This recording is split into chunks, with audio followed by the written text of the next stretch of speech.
नमस्कार, जनतंत्र टीवी देख रहे हैं आप। मैं हूं आपके साथ कोमल गंगवार। स्वागत है आप सभी का हमारे खास कार्यक्रम अपना हरियाणा में।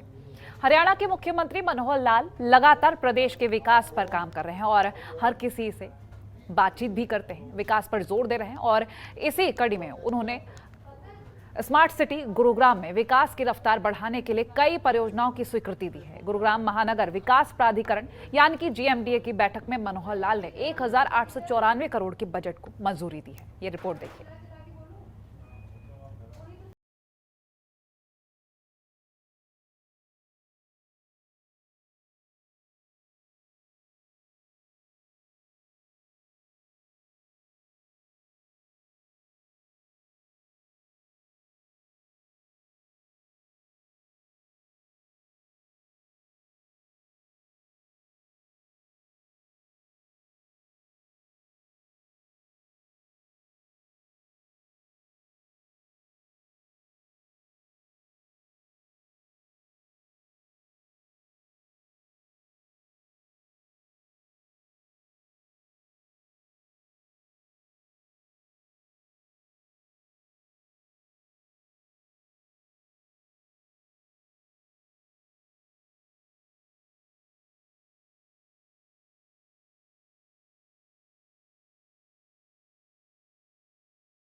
पानी की निकासी, मास्टर सीवर के नेटवर्क को मजबूत करना, सीसी सर्विलांस, लेवल 3 को नजफगढ़ ड्रेन से जोड़ना,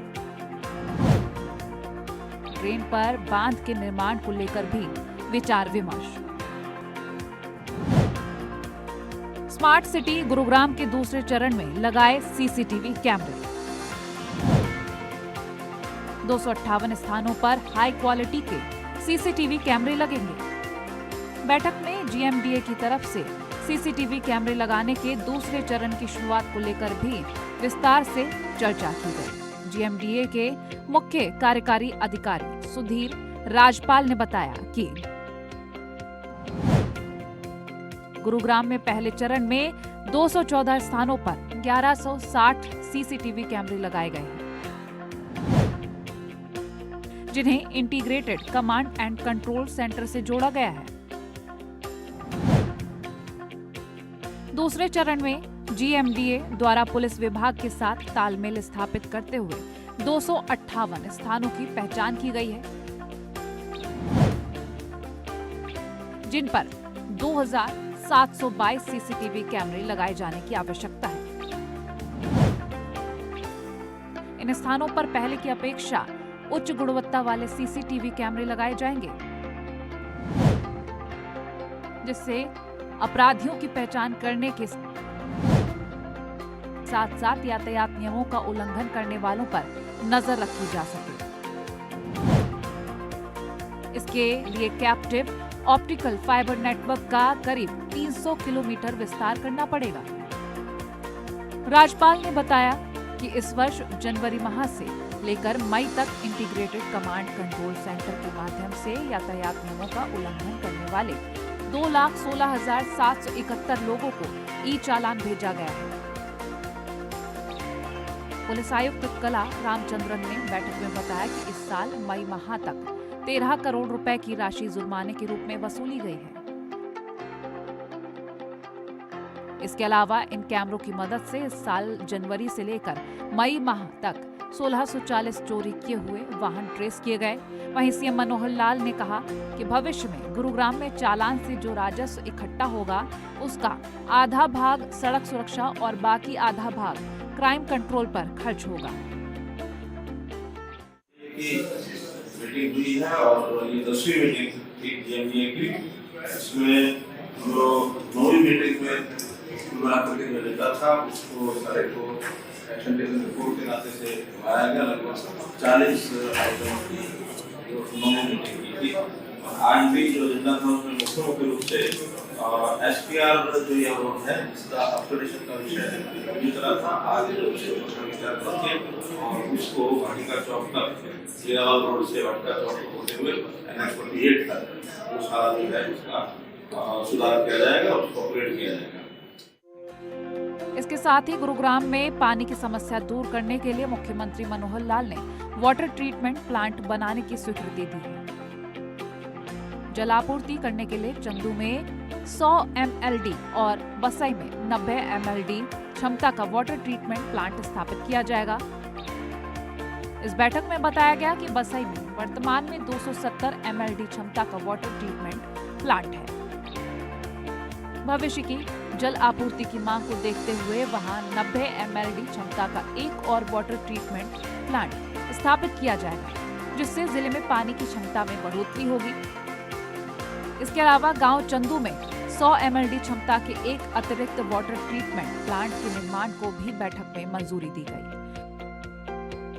इन दोनों ट्रीटमेंट प्लांट की स्थापना पर 295 करोड़ रुपए की अनुमानित राशि खर्च होगी और ये काम 3 साल में पूरा होगा। एक योजना बना करके MOF को भेज दी गई है और वो स्वीकार होते ही उसमें मुख्य बात ये आई है कि दिल्ली के अंदर की जो ड्रेन है उसकी डिसिल्टिंग एक बड़ा विषय है। लगभग 350 करोड़ रुपया दिल्ली सरकार उसको लगाएगी और उसकी डिसिल्टिंग होती है तो यहाँ का पानी उसका जो नेचुरल बहाव है 5 मीटर तक उसका लेवल डाउन है नदी की बेड का गुड़गांव से, इसलिए स्मूथ पानी जो आ जाएगा तो उसके साथ साथ लेग 2 और लेग 3 जो ड्रेन्स गुड़गांव में हैं उनको पक्का करके और उसको भी नगर में डेट में डाला जाएगा और एक बांध भी बनाया जाएगा जिससे पानी जो है वो गुड़गांव की जमीन जो काफ़ी बढ़ जाती है पानी की तो पानी गुड़गांव की तरफ ना आए। एक STP भी वहाँ बनाया जा रहा है, उसको भी तेज गति उसकी करके और जो उसका पानी ट्रीटेड वाटर है उसका उपयोग इरिगेशन के लिए सके। इसके साथ ही बैठक में गुरुग्राम में सीवरेज प्रणाली को मजबूत करने पर भी जोर दिया गया है। इसके लिए सेक्टर 58 से लेकर 76 तक के लिए 100 MLD क्षमता का STP बहरामपुर में लगाने और सेक्टर 80 में 12 किलोमीटर की लंबाई का मास्टर सीवर बिछात गांव नौरंगपुर में 40 MLD का STP प्लांट लगाने को स्वीकृति प्रदान की गई। इसके अलावा सेक्टर 104 से 115 में 26 किलोमीटर की मास्टर सीवर लाइन बिछाने को भी मंजूरी दी गई। मुख्यमंत्री ने सीवरेज के ट्रीटेड पानी के फिर से उपयोग पर जोर दिया और कहा कि पानी की किल्लत को देखते हुए विश्व भर में अब सीवरेज के शोधित पानी का दोबारा उपयोग करने को प्राथमिकता दी जा रही है। उन्होंने बरसाती पानी को रोकने पर भी बल दिया और कहा कि इस पानी का उपयोग भूमिगत जल को रिचार्ज करने की कोशिश करें। उन्होंने जल संरक्षण के लिए भी सभी को प्रेरित किया है। बरसाती पानी को रोकने के लिए जल संरक्षण काफी काम पहले हुआ है, इसको और तेजी से बढ़ाया जाए ताकि बरसाती पानी को हम रोक सके और रिचार्ज इस तरह से हो और यदि उसको हम उपयोग भी कर सकेंगे खेती में अथवा और बाकी चीज़ों के लिए तो बरसात का पानी जिसके कारण से हमारी पानी की सुविधा है वो अच्छी बढ़ जाएगी। वहीं बैठक में गुरुग्राम के सेक्टर 68 से 80, सेक्टर 37C और 37D और सेक्टर 112 से 115 में बरसाती पानी निकासी के लिए master storm water drainage network बिछाने की परियोजना पर विचार विमर्श करते हुए स्वीकृति प्रदान की गई। इस परियोजना के लिए 124 करोड़ 70 लाख रुपए की प्रशासनिक स्वीकृति भी प्रदान की गई। यही नहीं, बैठक में स्मार्ट सिटी पहल के अंतर्गत centralised integrated water management system परियोजना की रिपोर्ट तैयार करने पर सहमति जताई गई। इसके साथ ही बैठक में द्वारका एक्सप्रेसवे के दोनों तरफ 7.5 मीटर चौड़ी सर्विस रोड बनाने का प्रस्ताव भी रखा गया है। द्वारका एक्सप्रेसवे के दोनों तरफ जो सर्विस रोड बनाने के लिए लगभग 30 किलोमीटर की ये सर्विस रोड बनेगी, म्यूनसिपली उसको भी अप्रूव कर दिया है ताकि जैसे द्वारका एक्सप्रेसवे बनकर के तैयार होगी अगले साल तक ये तैयार हो जाएगा। उसके साथ साथ सर्विस रोड भी वहाँ के जो सेक्टर्स के लोगों को उसका लाभ मिल सके, ये भी दिल्ली बॉर्डर तक हम बनाएंगे। दिल्ली बॉर्डर के आगे दिल्ली सरकार अपने आप बनाएगी, हमारे काम नहीं करके। मुख्यमंत्री की अध्यक्षता में आयोजित बैठक में गांव घाटा से लेकर वाटिका चौक होते हुए NH 48 तक की सदर्न पेरिफेरियल रोड को अपग्रेड करने के प्रस्ताव को मंजूरी दी गई। इस सड़क पर 8 फ्लाईओवर और 6 लेन का कैरेज वे और 6 लेन की सर्विस रोड बनाने का प्रस्ताव है।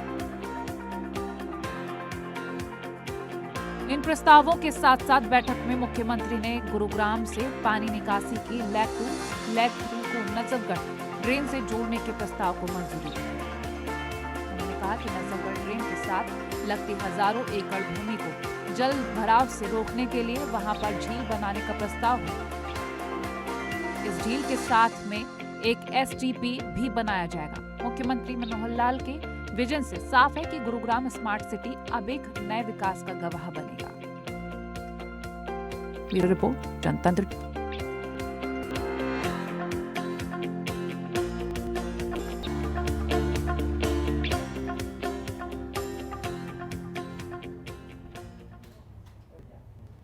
और अपना हरियाणा में इतना ही। देखते रहिए जनतंत्र TV.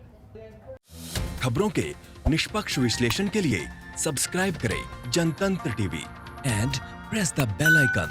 Never miss any update.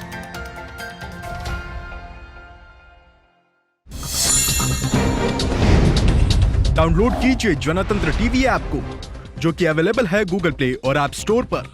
अधिक जानकारी के लिए अभी डाउनलोड करें।